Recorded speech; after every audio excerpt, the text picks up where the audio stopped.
Hello and welcome to episode 248 of the Money to the Masses podcast with your resident expert as always, Damien Fay, and me, Andy Leakes. Damien, how you doing? I'm good. I am excited about the 250th episode. Can you say that? Can you be doing an episode and already looking forward? Yeah. It feels like I'm wishing my life away. But if you've been watching our social media, Andy and I did a quick Facebook Live video, which has been shared on the other social media streams, about how you can leave a message for our 250th episode. So just to recap, we want you on the podcast, so we want your voices on the 250th episode. We don't have really anybody else ever on the podcast, bar me and Andy. So you would join a select club of people, and you would actually get a Money to the Masses mug, which says you've been on the podcast, a limited edition mug. It's mug worthy, and this is the thing. We've had a few in already, and the one thing that everyone is saying with a little message sometimes they pop on is the fact that they want the mug. Let's not be honest. They want it to be mug worthy, and it is mug worthy, so get your messages in. The way it works is that we've made this easier. If you listen to this podcast, after I finish this little bit, stop listening and go and do what I'm about to say. Go and open your Facebook Messenger app, and go on there and search Money to the Masses, and you will find our page. Then all you do is you go and click on it to send a message, but you can then choose to send a voice message. So you click on the microphone or three little dots that are next to this space where you normally type the message, and you'll get the option to choose to record a voice message. You just literally press record. You hold down the button with your thumb or finger, don't you? Yeah, and then you speak, and then it sends to us, and literally we get it.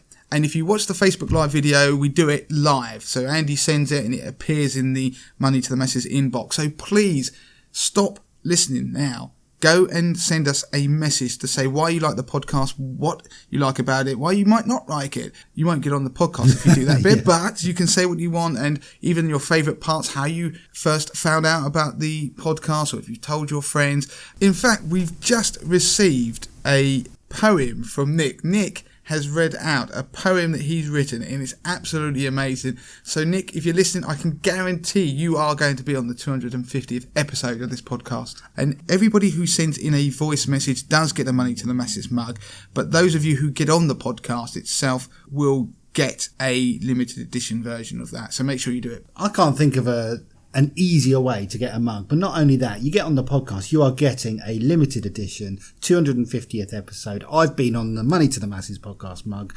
It's in the design phase right now, and you could be one of a very select few people. So get your messages in. Right, let's move it on. What have we got on the pod this week? Okay, so one piece has been inspired by a conversation in our Facebook group. If you're not a member of that, go and join while you're in that Facebook app. Go back to it and join the Facebook group. Yeah, stop. Pause again. Off you go. We'll see you in a second. Facebook are going to love us for the engagement levels. Then on that group, or in that group, I should say, we talked about ethical investing. So I'm going to explain more about that in the piece. I'm going to do something about the best way to learn about money. So it is going to be one of my biggest tips ever of how you can become a money expert guru, learn an easy way to learn about money, essentially, that I want everybody to take on board. And then Andy's going to top the show, finish us off with a piece about credit cards. And credit cards, if you've got debt, am I right? Credit cards, if you've got bad credit, if you want to improve your credit rating, or if you're struggling to get loans or credit cards, a way to do that. So let's start straight away with the ethical investing piece. So on the Facebook group, I asked a question about ethical investing, and I asked, do you do ethical investing? Are you interested in it? If you don't, why not? What would spur you on to invest more? What percentage of your investments do you invest ethically? And the reason I wanted to know, because there's been some interesting developments in the ethical investing world in the last sort of few weeks and months. But more importantly, it is a wave, a trend that is gathering pace. And so we will do more about it in the coming weeks and months in terms of content, and particularly written content on the website. But I thought it was a good time to recap on some ethical investing information and knowledge, but also to talk about a potential scandal that's been put out there by some people looking for some exposure in the newspapers, to be honest with you. But if we go back to podcast episode 121, I talked about ethical investing in that podcast and what it is and some of the pros and cons of it. So go back and listen to episode 121. I'm not going to dwell lots on the pros and cons of ethical investing, but I give you a quick summary. If you want to invest ethically, what that means is that usually you will invest in, let's say you pick individual shares, it may be companies that have a particular ethical or moral purpose. It could be you avoid types of companies that maybe invest in alcohol, maybe gambling, tobacco, could even be arms, whatever it is normally, if you want to screen against those things, you choose not to back those sorts of companies that are profiting in ways you don't agree with. And of course there can be other ways you can be, rather than just being negative screening, when they would say in the example that I said, where you'd avoid things, you can be positive. So you could try and look for things that maybe will be doing something particularly positive. It could be green energy. And so you would look to invest in companies that reflect your own ethics. Now, the other thing you could do, it could be to do with their governance. It could be the way that they are socially responsible. So you're trying to match your own ethics to the companies that you choose to invest in. And it may mean that your returns are a secondary consideration. You're not trying to make as much money as you can. You're trying to do it in a way that you deem as responsible. Now, of course, that means you're going to have to do a lot of research into companies and understand what they do, what products they make, and whether that matches your ethics.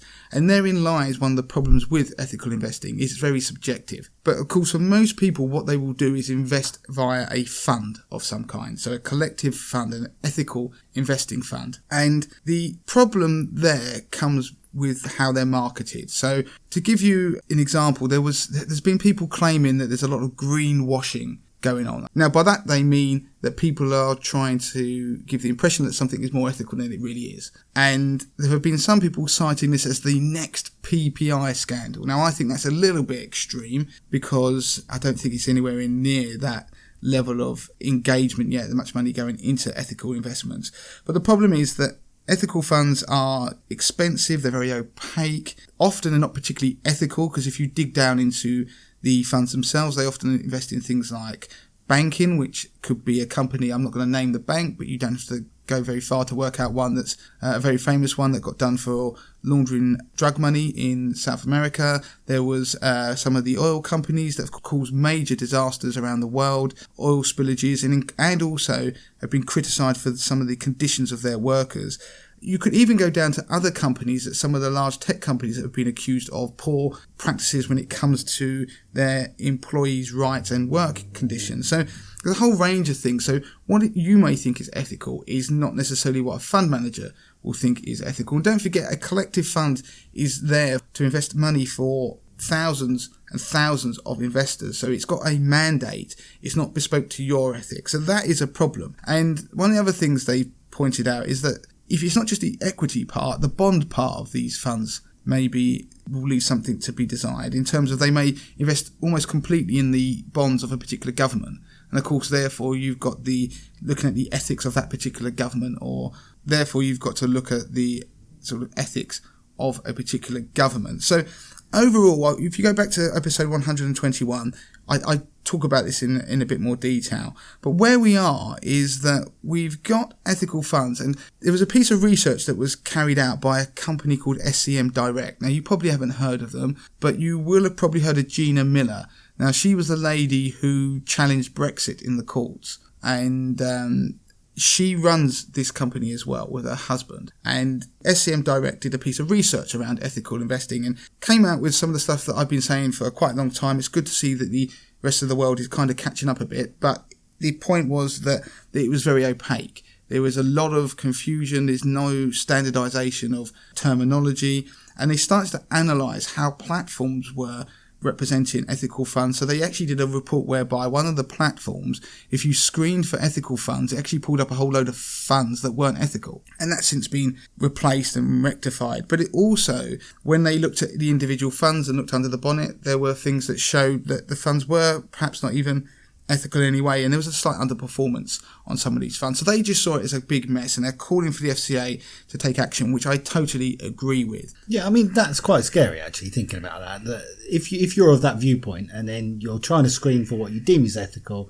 and then it turns out they're not. That's like walking into a restaurant and ordering a vegetarian meal and being served up a slab of meat. I mean, for me, that's It is. It's akin quite- to the horse meat scandal. So when people are buying something, your example is probably better, but it's where somebody has a particular set of ethics, like you say, who could be a vegetarian who's served meat. And now my wife is a vegetarian, and it's happened to us when we've been out. And of course, for somebody who doesn't eat meat, that is something that is offensive to them. If you serve them meat, the person often doesn't see it as a problem. We've had that, which is quite incredible. They don't see it as a problem to serve somebody who doesn't eat meat. But that is the issue. You have somebody's ethics and they think they're buying a particular thing, but they're getting something completely different and they're supporting something they really stand against. So, like I say, it's one of those scandals where if you imagine like that horse meat scandal, you had a supermarket, so a fund platform that was stocking things that were mislabeled, or they themselves were mislabeling them, and people were buying products that they didn't want, or they didn't realise what was in the products they were buying. Yeah. So we've got that bubbling away in the finance and fund industry, but perhaps it's no surprise, because all this does is shine a light on the fact that there's a lack of transparency generally in the investment world. And there may be people sitting there thinking, you should all go passives, because you don't have this problem with passive investments, because it's the active managers who are saying that they're picking the ethics and stuff like that. So in that scenario, with a passive, if you're selecting ethical investing via a passive route, you can pretty much be rest assured that the guys that are paid to do that job are doing it properly. They're doing the research for you. Yeah, but the point is they don't. Right. Because they do, but even though Vanguard is one of the biggest names out there, in this report, they pulled out one of their socially responsible funds and showed that it actually contained a small percentage of exposure to certain sectors that are deemed unethical. And the way they did this research is they looked at the ethical screening that's produced by Morningstar. So if you're interested in investing ethically, I'm going to come on to like the ways you can do it if you're interested. Morningstar has a way of screening, which as I said, I'll explain. But by going through that, they show that even passive investments that are deemed or labelled and marketed as ethical aren't as ethical as they should be, right. Or they appear to be, or people may perceive them to be. Because the issue you have in the investment world, there is no defined way of finding these things. There is no ethical sector. There is no standardised way of measuring how ethical funds or stocks are that everybody's agreed on. And of course, anyway, like I said, it's subjective. So what does this all mean for investors? Now, one finding actually I'll quickly mention is the report suggested that ethical investors actually lose performance, which, I mean, let's be honest, if you're investing ethically, you're probably not so bothered about performance as much. Now, that was an interesting debate in our Facebook group. There were lots of people who said, hell no, I only care about performance. Ethics I don't care about that. They deem themselves ethical in other ways. But the report said that ethical investments had underperformed about 2.5% over 3 years, and that was active versions, so ones with fund managers, and the passive versions were underperforming by 0.8%. Now, I've looked at this for 80/20 investor members, and this bit of research that SCM Direct looked at was over a particular 3-year period. I've done it on a much longer and broader piece of research, and actually ethical investing does do quite well. And the reason it does is because it's often skewed towards small cap stocks, so things that are doing innovative stuff, and also towards technology stocks, because technology is a good way to innovate things, like I said about clean energy. There's clean energy tech companies out there, and so you end up going down a road that is technology and small caps, which are two things that have performed particularly well over the last 5 years. So that's why ethical funds have done quite well. If you ever wonder why, if you see an ethical portfolio from a robo-advisor or anything, and you wonder, wow, that is actually blown the doors off, that will probably be wise because of the biases that happen if you choose something ethically. So you have to just be aware of that you're actually making your portfolio slightly biased. So if you want to invest ethically, you should be able to, and I don't want to put anybody off. I've just laid down the way the world is at the moment, which isn't ideal. If you want to, then there are a few things you can do. You can do your own research into the funds, dig underneath, look at the stocks they hold. Unfortunately, you won't see all of them. You can only see, say, the top 10. You could also go to Morningstar, and they have a sustainability rating that they put out on all funds, and therefore you can screen all funds based on that rating. And so you can look at how Morningstar make that rating system, how they judge the sustainability of a fund. The other thing you could do is you could obviously go and look at something like Interactive Investor, who have just launched a ethical long list, so a list of funds that they have looked at in terms of how ethical they are, and they've also looked at it in terms of whether the funds avoid something, whether they consider something, or whether they embrace something. So there's like a breakdown. So they classify them. So that will give you an idea. And they also come up with one of their, like a short list called the ACE 30 rated funds. And anyone can get access to this list? It's not like a member only? It's on there. So all I'm saying is that, again, they had to defend one of their choices based upon what this SCM direct report said. But there is research out there that can help you if you want to start to invest ethically. Because one of the big messages also that came through on that question on the Facebook group and my interactions with people is that they would love to invest ethically, but they don't know how to. So I've given you a couple of ways there which you can do it. The other way is that the robo-advice companies out there are massively getting to ethical investing. So this week, I go and talk to a lot of these robo-advice firms. I go in and meet them. I go and look under the bonnet, what they're doing. That's how we write the reviews at Money to the Masses, and that's why they're unbiased. And a lot of them have launched ethical portfolios in the last year, 18 months. And they will have a range of them by risk category that match the risk categories of their other non-ethical funds, but they have an ethical bias to them. And in some of them, so I'll give you 3 names: Wealthsimple, Nutmeg, and Money Farm do them. So most of them are starting to do them now. The performance of the ethical ones, actually, particularly in the case of Wealthsimple, I don't mind mentioning them because at the end of the day, the data, if you look at our review, we pull it out and it's there. But their ethical fund has performed really well in the last year. Now, that's only 1 year's data, so you can't obsess about it. But it just shows that you don't have to give up performance when you invest ethically. And you shouldn't be disheartened or discouraged from doing it. It's just that you have to put in a little bit more effort if you really want the investments that you hold to match your own ethics exactly. And to be honest with you, it's unlikely you're going to be able to do it unless you pick stocks yourself, which is obviously a high risk. So there's a way you can screen funds, and there is a pick off the shelf type thing via a robo advice proposition or something like Vanguard that has a few funds. And before I finish, there's been an interesting development in the last, I think it's about a week or so, where the Investment Association, which basically, if you think about it, they in charge of the classification of the funds out there and the sectors and stuff like that, they've come out with a classification, or it's not actually, you don't put them into sectors, but they've come up with an agreed set of definitions of stewardship, ESG integration, exclusions, sustainability, focus, and impact investing. Now, there are 5 terms, which I'm not going to go into now, which the funds houses out there have all looked at and agreed that they like, and the Investment Association is encouraging them to try and adopt going forward when they talk about their investments and in their marketing, to try and standardise the language used around ethical investing. So on a positive, we should start to get a bit more clarity, because this is a major growth area for these people, and so they want to try and get into this area. And if it can make it clearer, then I think they will start to hopefully adopt some of these. But the only problem is, like all of these things, the jargon used in some of these definitions, which is why I'm not reading them out, is just as likely to put people off anyway. But at least, even if you don't necessarily understand the individual concepts of those 5 things there, at least if every company is adopting that same standardization, at least you're comparing apples with apples, right? You are comparing, hopefully, apples with apples, got more chance, and it's less about the marketing bump, because at the moment, the way people talk about their ethical funds is a bit of a wild west. Yeah, good. Okay, what are we going to go on to next? How to become an expert at money. Right, so how do we do that then? So the message is, as there was a famous phrase, those who can teach, teach. Yeah, so those who can teach. And where this came from, there was again an interesting conversation that occurred in our Facebook group. And it stemmed from people asking a question. And there was obviously people trying to answer the question, and some people who didn't answer the question. There was a bit of a discussion going on about the merits of the question itself. And what it reminded me of, and what I started to draw home to people, is the importance of answering questions and teaching people. Now, there's something called the Feynman technique. The Feynman. I can't say it very well. Feynman.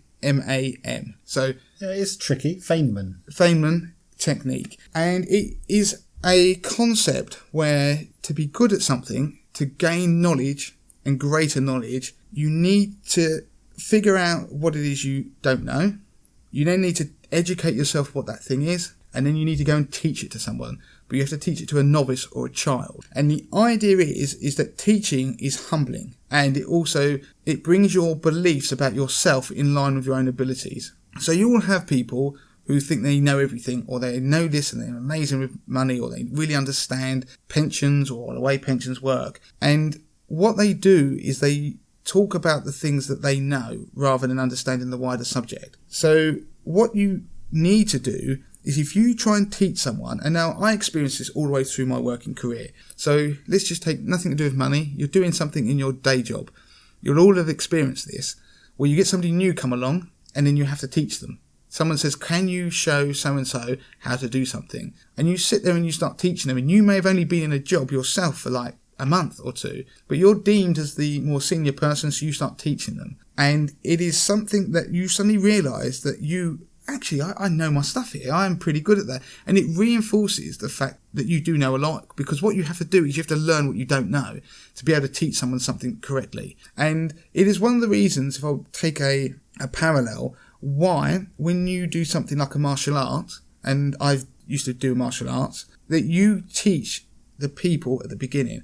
Now, there might not be many people who know this. I don't know if I've ever told people this, but I have a black belt in karate. And I haven't done it now for the best part of nearly 20 years. But when I got to that point, the thing I had to do, I just spent more and more time teaching the beginners. And I was teaching them just how to punch. And really what that is doing, and at the time I didn't appreciate it, you just sit there and think, I've gone to learn something new and exciting because you're at a certain level, and then you're being told by your teacher to go and teach a load of beginners. And that can be a bit frustrating. But what it is it's teaching you to be able to get back to basics and know how to do things very well, because you can't teach someone the basics then you don't understand it yourself.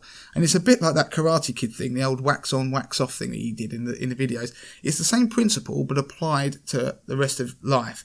And I pointed out to people that Money to the Masses wouldn't exist if I didn't apply this principle of trying to teach people. Because what you must understand when I do anything on the podcast or when I write an article, and Andy will be exactly the same, is that I then research it to the sort of nth degree before I talk about it. And it's because I will know the things I need to remind myself of.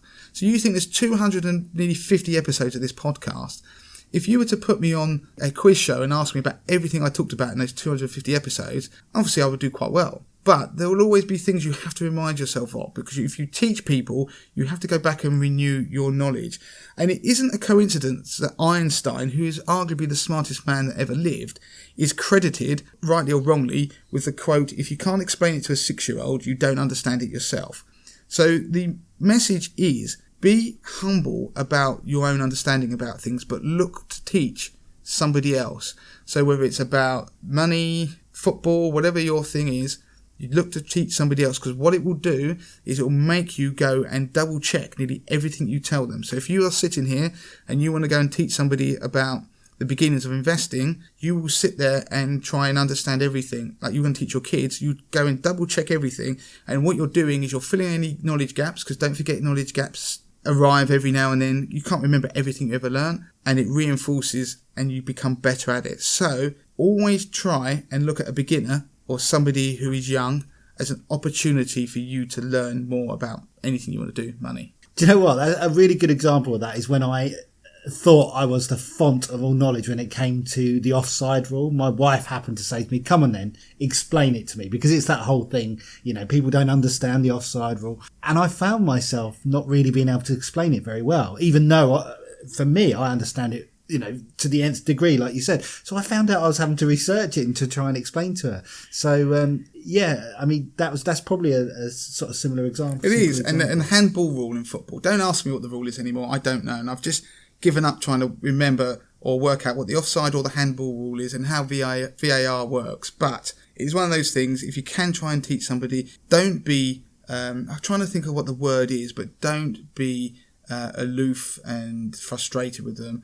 Take it as an opportunity to try and learn. Good. We're moving on to the last piece now. We're going to be looking at credit cards, and specifically credit cards that help people who've had bad credit in the past. Maybe they've been rejected for credit, they've been made bankrupt, and what they can do to try and build that credit score up. And I'm going to lead on this. You go for it, Andy.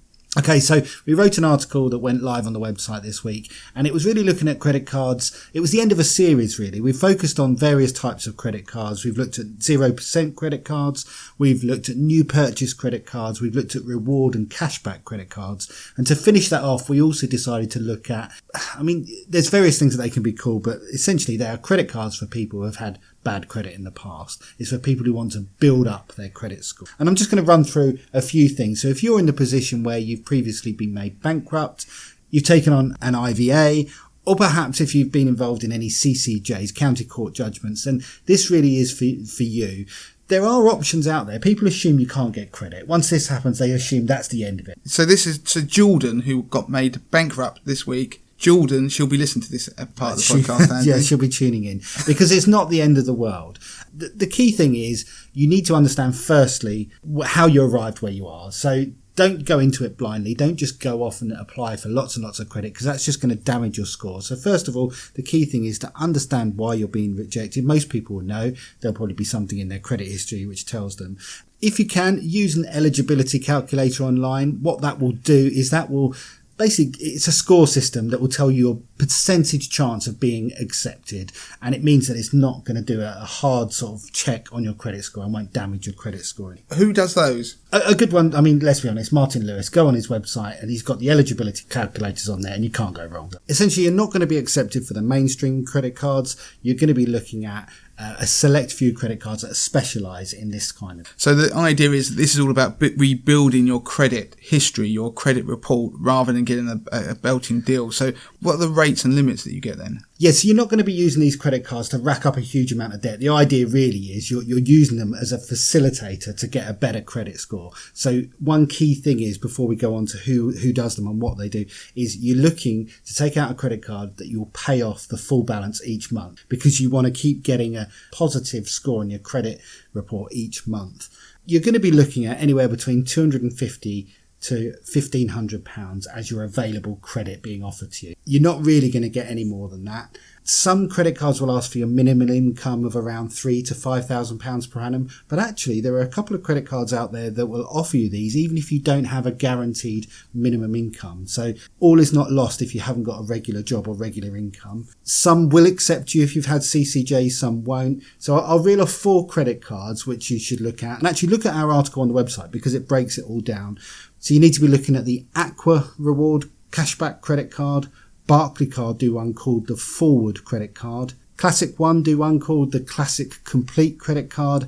And there's one that Tesco does, and it's called the Foundation Credit Card. And actually with that one, you can earn some extra club card points as you're building your credit card as well. So just looking over your shoulder there, Andy, it does, there are some that actually have benefits, like you say, that last one, and one of them does cashback. And looking at it there, you are looking at some juicy APRs. So the interest rate is basically somewhere around or heading towards 35%. So like Andy said, the idea here is you're going to be paying this thing off in full. But one of the big issues is that people out there think there are no solutions for them when they're down in a sort of bad way with their finances. And this part of the podcast is just to highlight that there is a light at the end of the tunnel for some people, but it has to be used responsibly because they don't want to get back into the doom loop that they would have been in before when it came to using credit. And there's again, light at the end of the tunnel. You get rewarded for your good behaviour because if you can show that you can keep paying back on one of these credit cards, it opens up your options, and the likelihood is in the future you'll get accepted for more of the mainstream credit cards with lower interest rates, higher balances, and you'll be off then. You'll be back into sort of, good credit history and rebuilding credit. One final point before we wrap up the show, Lockbox review. So if you go and look at it, Andy will put a link to it. It's LOQBOX. It's not a recommendation, but just something that's interesting. It's not a credit card, but it's a mechanism of trying to rebuild your credit score, and it explains in how it works. It's quite a clever idea. Yeah, check out episode 232 where we go into more detail about that. Episode 232 of this podcast. So that is it this week, isn't it, Andy? Don't forget, if you haven't done the Facebook message, go and do it now before you disappear off and the music comes in and we end or whatever. So, and please do leave us a review for the podcast. And as always, you can get in touch with Damien. It's damien@moneytothemasses.com. Check out Instagram and YouTube for all the other stuff. Right, we are done. We are done, and I look forward to all your messages.